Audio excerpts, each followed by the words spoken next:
hemos hablado muchas veces con Antonio Rivera de los ovnis, pero hacía mucho tiempo que teníamos ganas todo el equipo de Más Allá de hablar con Antonio Rivera, pero precisamente de Antonio Rivera.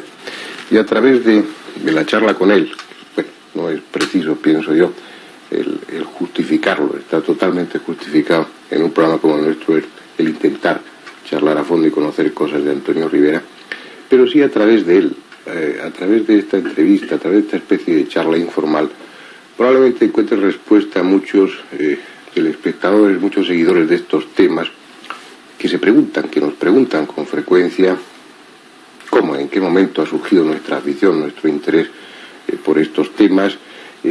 Algunos hablan de oportunismo por parte de ciertos investigadores o de ciertos difusores del tema, y en la mayoría de los casos no es así.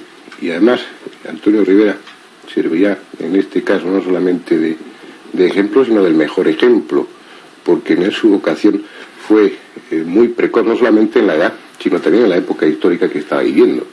En aquella época empezar a pensar en temas de este tipo era algo insólito. ¿Qué años tenías tú cuando empezaste a interesarte sobre todo lo que significa el espacio y lo que te llevó después a los ovnis? Bueno, yo creo que esto se inicia en mí, y perdona por lo manito de la frase, desde que tenía uso de razón.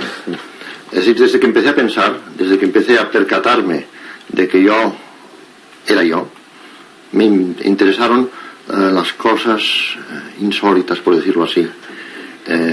Todo esto espoleado por una curiosidad enorme. He sido un hombre muy curioso y un niño muy curioso antes que un hombre, un lector voraz.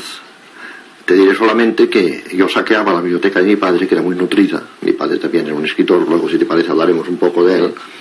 Y hacía unas lecturas y unas mezcolanzas increíbles, porque recuerdo que antes de 10 años me había leído ya Dostoyevsky. Naturalmente no entendí nada, pero me lo había leído. Y luego, junto a Dostoyevsky, leía a Julio Verne, que entendía más. Leía al inefable Salgari, don Emilio, que me apasionaba. El capitán, el corsario negro y todas esas novelas. Luego leía Miner Reid, leía James Oliver Curwood, esas novelas que nos servían en Editorial Juventud.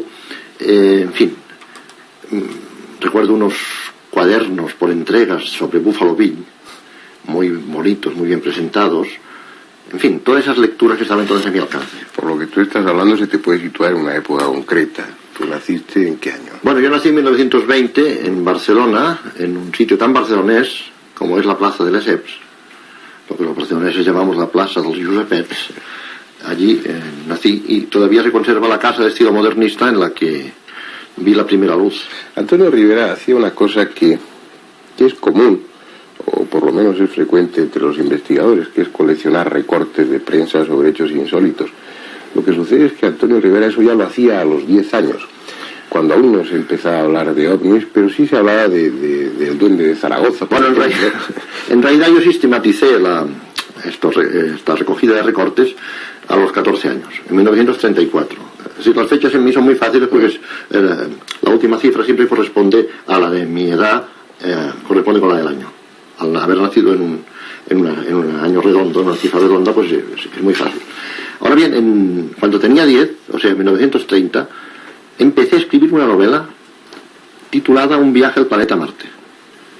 Naturalmente los viajeros éramos mis amigos y yo, mis amigos de entonces, algunos de los cuales todavía conservo, 50 años después, y llegué incluso a dibujar los planos del cohete que nos tenía que llevar. Era todo muy ingenuo, era todo muy burdo. La obra, desde luego, no hubiera merecido nunca ningún premio Nobel, pero ni hablar. Luego me lié con ella, no la pude terminar porque los personajes se me escapaban. Ya no sabía cómo sacarles los atolladeros constantes donde los había metido, etcétera. Es curioso que tu primer intento literario sea en torno al planeta Marte. Sí. Porque el planeta Marte ha jugado y juega una importancia grande en la vida de Antonio Es una constante Rivera. en mi vida, es una constante. Recuerdo que por esas fechas leí una novela que me causó un gran impacto, que era La Tierra invadida por Marte, de Henry Alorge, recuerdo todavía el nombre. Y luego también me impactó mucho la gran novela de Wells, La Guerra de los Mundos, que leí en francés porque no la tenía en español y trabajosamente pues la descifré en francés. Pues se me olvidó decirles al principio a ustedes que estamos en un pueblecito a unos 40 kilómetros de Barcelona, en San Feliu de Codines. Toda la vida de Antonio Rivera está girando en torno a Barcelona, en torno a su tierra. Su padre, Ignacio Rivera, fue en una época determinada la máxima autoridad del periodismo español, podría decirse así. Él era además cónsul honorario de la Embajada de Rumanía en Barcelona. Antonio vivió entonces en un ambiente intelectual, en un ambiente que justificaba en muchos sentidos que él fuera cayendo poco a poco hacia la investigación, hacia esa curiosidad que en él es inagotable y lo sabemos bien, pero que todo lo que parecía ser un camino fácil al final no resultó por la guerra civil, como sucedió con tantos y tantos españoles. Todo eso fue un cambio, un quiebro en la vida de Antonio Rivera. Su padre fue encarcelado durante algún tiempo y aquello fue la hecatombe para la familia. La guerra civil fue para nosotros un hiato, y perdón por la palabra erudita, que dividió en dos una dicotomía absolutamente irrecuperable mi vida. Es decir, hasta entonces yo había sido un niño, un hijo único, colmado de atenciones, no me faltaba nada, tenía, como hemos dicho antes, libros a mi alcance, la biblioteca de mi padre, que era muy importante. He vivido siempre en lo que en Barcelona llamamos torres, es decir, lo que fuera de Cataluña se llaman villas. Recuerdo que vivimos unos años en una antigua masía, casa señorial, en la avenida de Vallvidrera, donde yo tenía un inmenso campo de juego. Había un jardín inmenso en el que mis amigos y yo jugábamos a mosqueteros. Nos hacíamos espadas de bambú y éramos los 3 mosqueteros, que como tú sabes eran 4. Sí, tú tenías entonces, cuando estalla la guerra civil, 16 años. Yo tenía 16 años y nada más estallar la guerra civil ya me vi envuelto en una cosa realmente traumatizante. Es decir, intentaron fusilarme a un hermano mayor mío, hermano de padre, no de madre, de nacionalidad portuguesa, que vivía con nosotros entonces, y a mí. Una partida armada de incontrolados, como tantos abundaban entonces en la zona republicana, intentó fusilarnos. Nos dijeron que éramos un coche fantasma. El coche de mi padre llevaba la bandera de Rumanía, pero dijeron que esto era una cosa, una tapadera para encubrir nuestras actividades fascistas, y nos quisieron fusilar. Yo, cada vez que paso frente a la pared donde me he visto con 5 fusiles apuntándome, que todavía existe, desde luego se me hace un nudo en muchos sitios del cuerpo. ¿Tu padre qué año murió? Bueno, mi padre murió en el 42 a consecuencia del encarcelamiento y de los malos tratos que sufrió durante la guerra. Conoció íntimamente una de las famosas checas, estuvo encarcelado en una checa, y esto destrozó su salud. Tú estabas estudiando filosofía y letras. Yo, exactamente. ¿Y por qué interrumpiste? Bueno, yo tuve que repetir el bachillerato 2 veces, porque el título que me dio la República no me valía para las nuevas autoridades y tuve que repetirlo. Entonces inicié unos estudios de filosofía y letras que no pasaron de los estudios comunes, porque la muerte de mi padre pues les puso fin. Yo me encontré el día en que murió mi padre que en casa teníamos 25 pesetas por todo efectivo y se debían unas 15.000, que era mucho dinero para la época. De manera que a partir de entonces yo tuve que enfrentarme resueltamente con la vida, para la que no estaba nada preparado, que conste. Porque tuve que hacer tripas corazón, y creo que eso me fue muy bueno, muy favorable, me curtió mucho. ¿Qué cosas hiciste para sobrevivir? Yo que sé, he hecho pues infinidad de cosas. He vendido purificadores de agua a domicilio. Recuerdo que saqué de la cama una señora encopetada que me mandó escaleras abajo después, porque ¿usted qué pretende con eso? Cosas así. Luego, durante una temporada me pateé todo Tarrasa y todo Sabadell vendiendo libros de bibliófilo a los fabricantes, que eran entonces los únicos que tenían dinero, y que hacían una inversión comprando libros de bibliófilo. Recuerdo llevaba una cartera enorme de piel de cabra, en fin, todavía lo veo esto. Surge un hecho decisivo en tu vida, pienso yo, en tu vida intelectual y en tu vida de investigador, y es cuando en un momento determinado, por esa presión económica, vamos a utilizar el término, encuentras la salida, la forma de obtener el dinero necesario para vivir traduciendo. Empiezas a traducir sobre todo del inglés. Sí.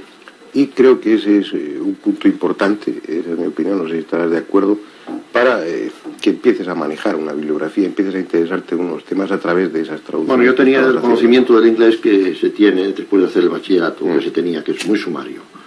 Entonces tuve que perfeccionar mi inglés sobre la marcha, traduciendo. Un editor amigo me empezó a dar los primeros trabajos de traducción, y entonces encontré una forma de subsistir mucho más acorde con mis aficiones, y más intelectual.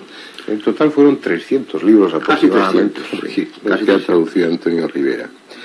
En el 43 se casa, tiene 3 hijos y en la actualidad tiene 5 nietos. Sí, 5 nietos y uno en camino, que será holandés porque mi hija menor está casada con un holandés.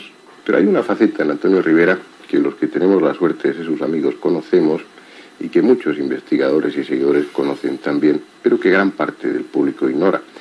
Y es que Antonio Rivera escribió novelas de ciencia ficción. Yo creo que hasta cierto punto es lógico. En total fueron unos 5 títulos, ¿no? Sí, 5 títulos. ¿Qué tal se vendían las novelas de ciencia ficción? Bueno, estas novelas iban encuadradas o arrastradas por la colección, la famosa e inolvidable colección Nébula, de Dasa. Yo rompí el fuego, es decir, uno de mis signos ha sido ser pionero de muchas cosas. Es una especie de destino mío ya, del que, por otra parte, me siento muy orgulloso.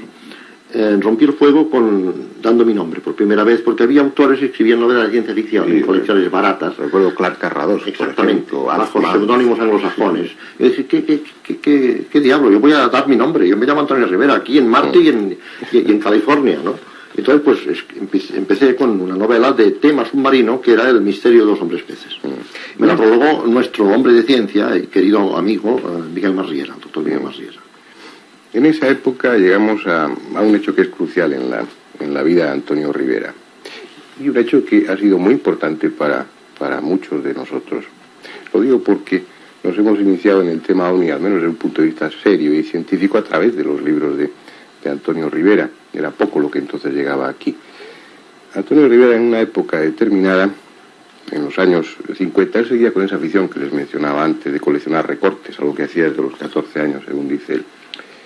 Y en la década de los 50, al iniciarse, empiezan a llegar noticias a la prensa sobre los famosos platillos volantes.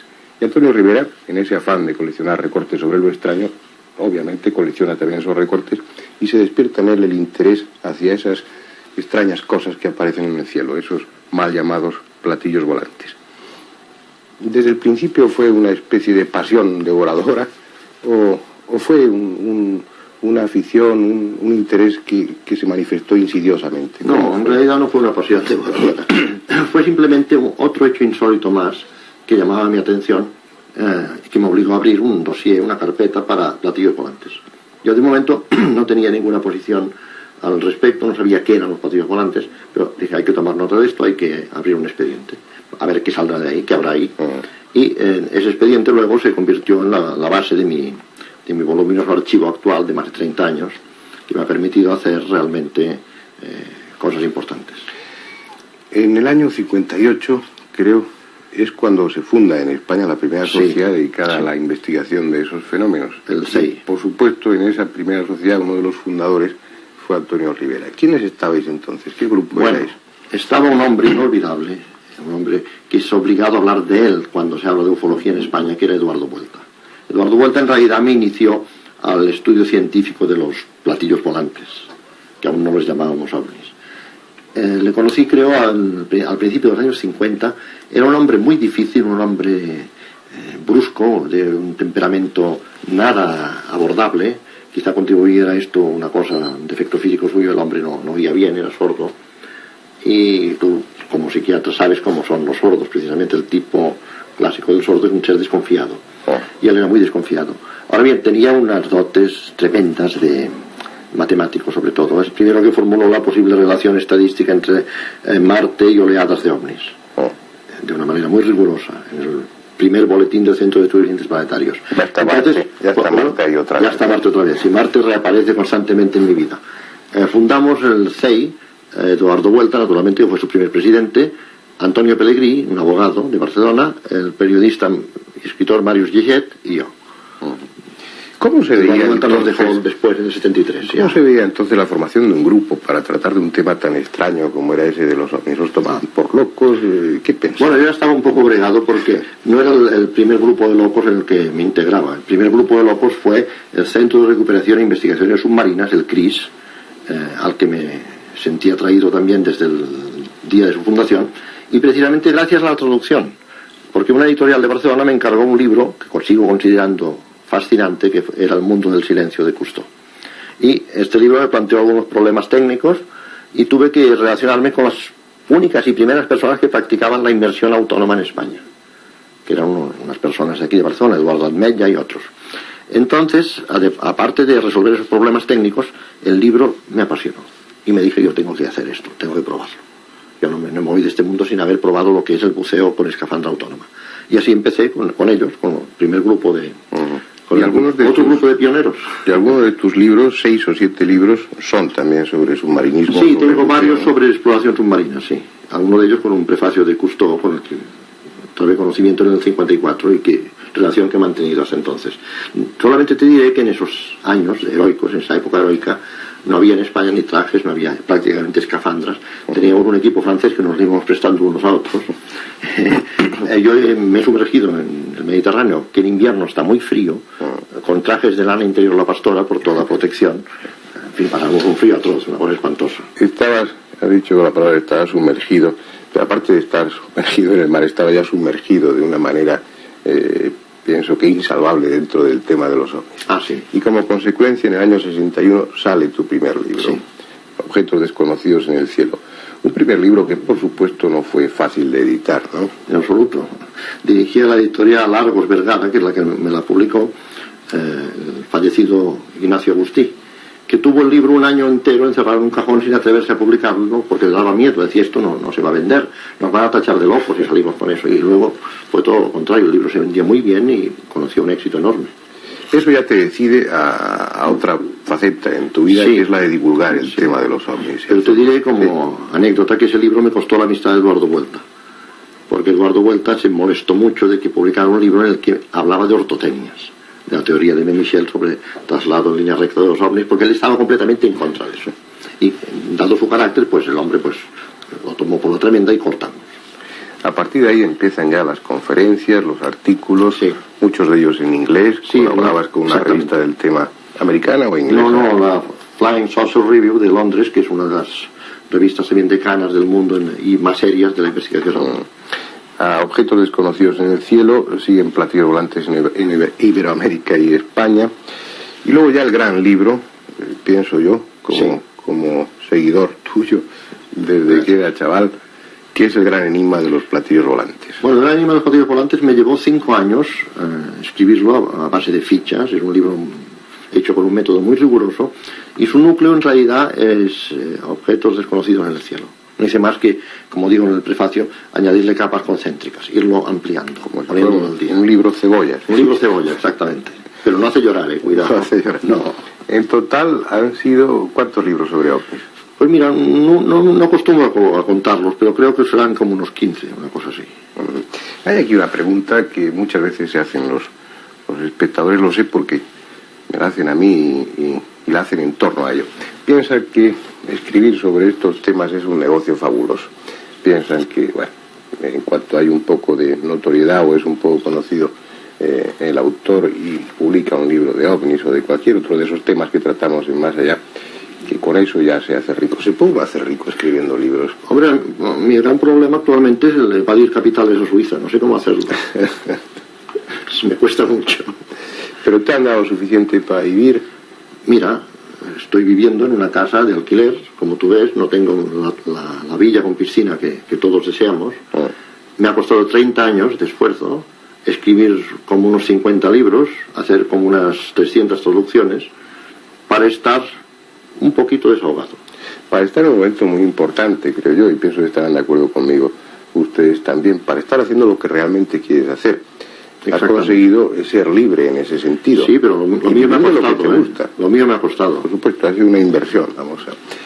Tuve que librarme de las pólizas de seguros, de los purificadores de agua, de los libros de bibliófilo, y eso me ha costado mucho dinero, mucho tiempo. Vaya. Pero seguramente también te sirvió de mucho. Sí, no lamento haber vivido esa época.